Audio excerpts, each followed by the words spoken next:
calling for 2 to 3 inches of rain, and that doesn't sound very fun to hike in tomorrow. So I'm trying to really stack up some miles today so I can take 2 shorter days to get into Patagonia while it's raining. They're calling for thunderstorms tomorrow starting around noon, and then showers for the next 2 days after that, for Wednesday and Thursday. So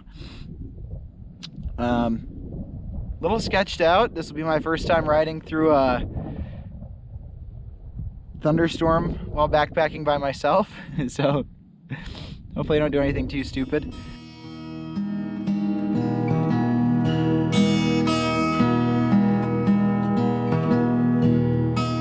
Hello friends, and welcome to trail update number 3. As you can see, not really on trail, in some casual clothes today, relaxing back at home because of the inclement weather.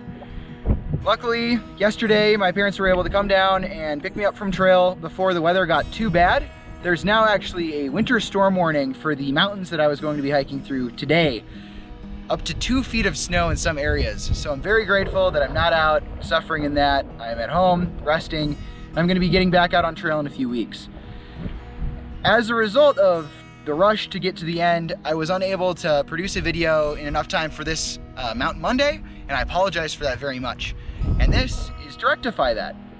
So I'm celebrating my Thanksgiving a little bit early. Very thankful for family, friends, and the general amenities we have in our modern life. It makes it much more comfortable, even when it's crazy like this out. So, as I promised in last week's video, I was going to answer a few questions that you guys had asked. And thank you so much for all of the feedback and the questions that I did receive. Hopefully we can do this again sometime soon as we get a little bit more used to this whole, back and forth discourse through the channel. Question 1, what plants have you encountered and what plants should you stay away from while on this trail? Any wildlife encounters? Lions, tigers, bears? Oh my. So for plants, generally in the desert, everything's pokey, everything's trying to stab you. So obviously you don't want to try and cuddle up with a cholla. But more generally, obviously, poison ivy, poison oak, that's definitely out on the trail. And a little bit of knowledge to help guide your feet, make the hike a little bit more pleasant. That's all you really need to look out for. There's nothing too crazy out there that's gonna come and get you that is a plant. Wildlife encounters, on the other hand, as you can see from my shirt, Meals on Wheels. I actually had a bear encounter 3 weeks ago when I was just coming out of the Superstition Mountains. I was down in the desert right next to the mountain, and as a result of being in the desert, there weren't many big trees around so I could hang my food in a bear bag fashion. If you want to check that out, how to do that all properly, I have a video. Click up here, that'll link you to the how-to. I did not follow these rules though because I got lazy and tired, and I was awoken at 2 in the morning by a very angry black bear growling at my tent.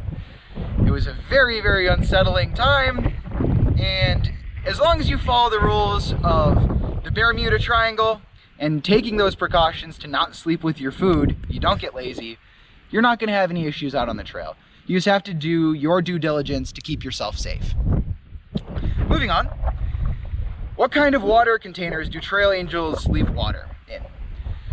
I've seen everything from those little expandable platypus type water bags to crystal geyser plastic water jugs that you can pick up for 99 cents from the Dollar Tree.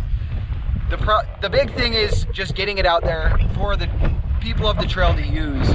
And there are issues where people who don't know what the Arizona Trail is, who don't know what people like me are endeavoring to do, they'll just find a jug of water in the middle of the desert and be like, oh boy, I have water now. And that takes away from people who really need it, who, like me, some days I will hike 20 miles between fill-ups of water, and you're taking some risk counting on that there's water at the end of that, or else you could end up in a lot of trouble. So thank you to the trail angels that go out and do those things and hide water for us a little bit out on trail, so it remains sort of sacred for thru hikers and section hikers of the Arizona Trail. Another water question.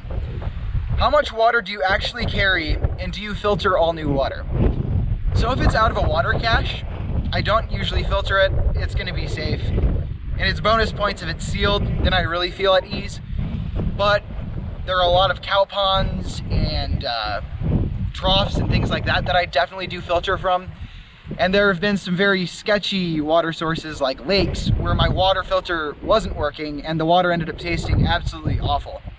That water filter, it doesn't necessarily taste like it's coming out of your tap when you're done with it. It might taste a little tea-y if there's some leaves or other stuff in the water, but it's safe. You know, all the stuff that's gonna make you sick is out of there.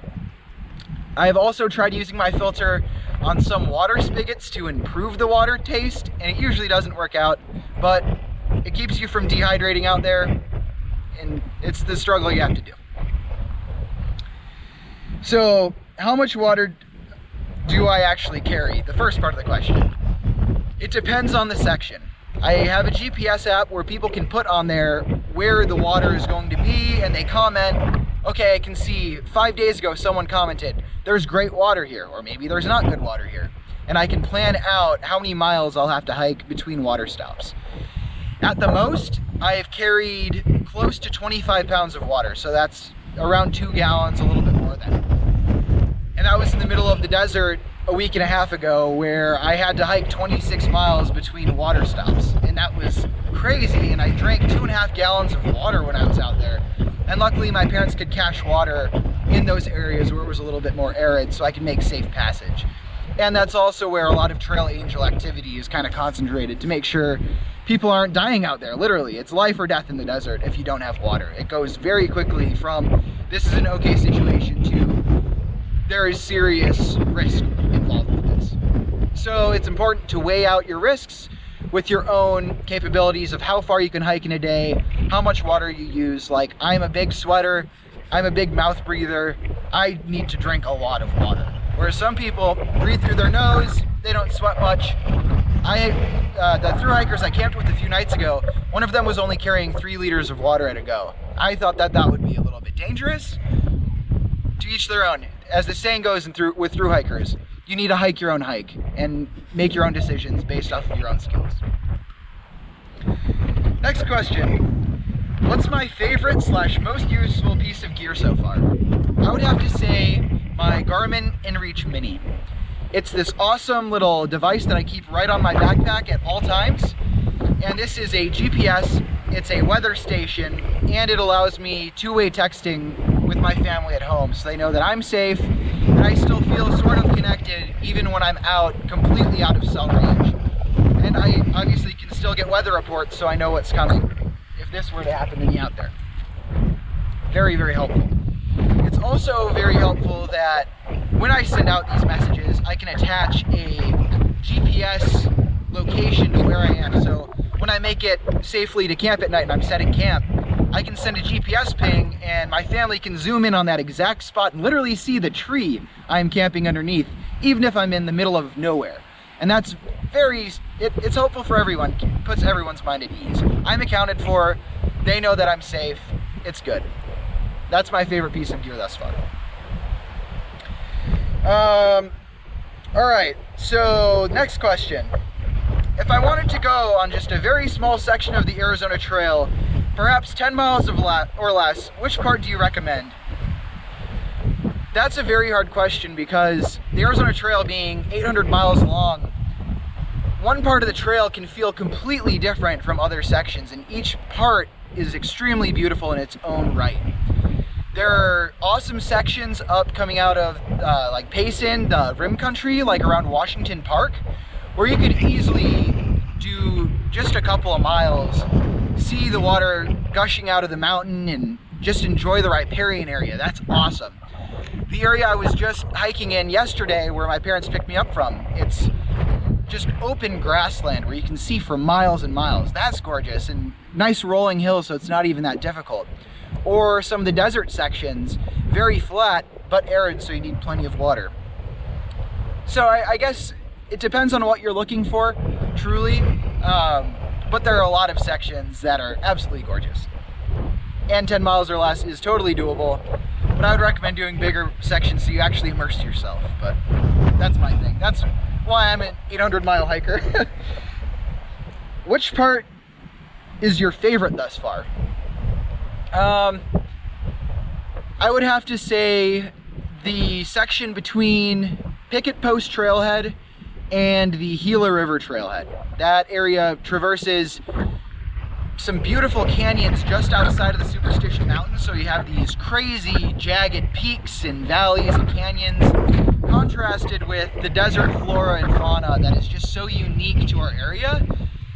It's just gorgeous. Hands down, one of the most beautiful areas. I'm definitely going to go back and backpack that area with my family and friends as they want to come along, because it's just so unique, and it's that Western spirit, if you will, is alive and well out there. Have you had any deep, life-changing revelations out on the trail? I would absolutely say yes, but that's a whole nother video in itself. So the Reader's Digest version, I guess. It's taught me to live my life, not to be afraid of, coming off as a weirdo or, changing who you are because you're going to be perceived this way or that way. You're on this planet for a limited amount of time, and you need to live your life to your fullest in the way that you think you should, I've had so many moments where I've been belting music, just going down the trail, and someone will come around the corner, and at first I'll be like, oh, I'm sorry, like I'm disturbing your peace, or this is embarrassing, someone's just seeing me in my raw right now. And now it's okay, because I'm having a happy moment right now. My own happiness I should not feel embarrassed about. I should own that, because that's what I'm here for, So I guess that's sort of one of the really, really big things that I've learned about myself, that you just gotta live your life, man. And that's the way that you should do it. Moving on. How are you charging your phone? I have two big battery banks that I haven't run out of power yet, and that charges my headlamp, my GPS, my phone, my camera batteries, everything that I use out there. And I have more than enough power. They are a little bit heavy though. It adds probably 2 to 3 pounds to my total kit weight, all in all. It's not that big of a deal though. Some people use solar panels. I think that is a little more finicky because you have to sit down and set it up. Whereas these battery banks, when you charge them up, you're gonna be good. I know that between my two banks, I have roughly 20 iPhone charges, just to give an idea of capacity. Next question. When you walked over 26 miles in one day, did you listen to any music, books, or podcasts? Yes, I listen to music all day, every day. Music is everything. Without it, I would have already left the trail, I would have been too much inside my own head, and I would have overthought everything. It's a way to calm yourself, it's a way to inspire yourself to go above and beyond what you think you can do as a human, and it just carries you. It's so good. I have a playlist on Spotify called 803 Miles, and it's public, so if you go on and search Jacob Eberspacher on Spotify, you'll find it. There's some explicit music on there. It's just what's touching my soul at that moment, that time, or inspiring me to push up a hill. So listen at your own discretion, but that's one of the big playlists that I've been listening to when I'm out there.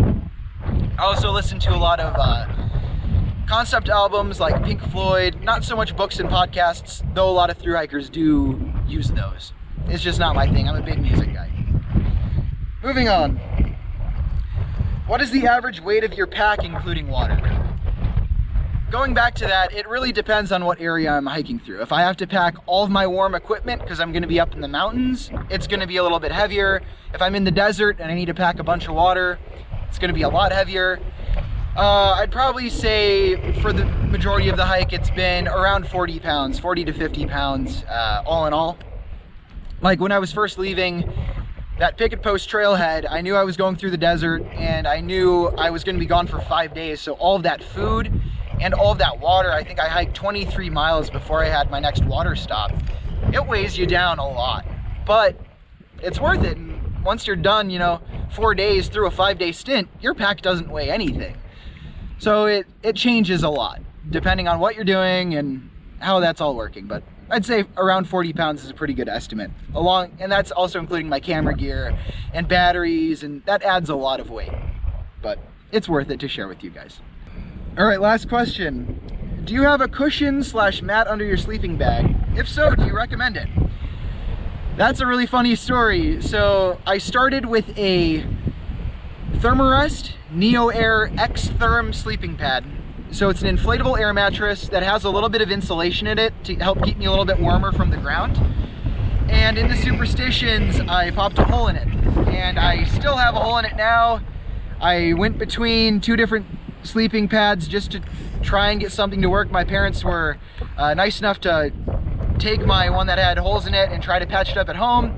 But then I took it back out on trail for this last little stint, and it still had a really slow leak in it, so I'd had to reinflate it about every 2 hours.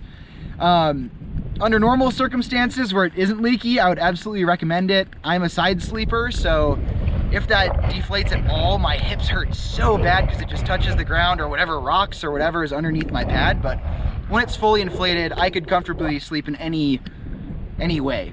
So I definitely would recommend it.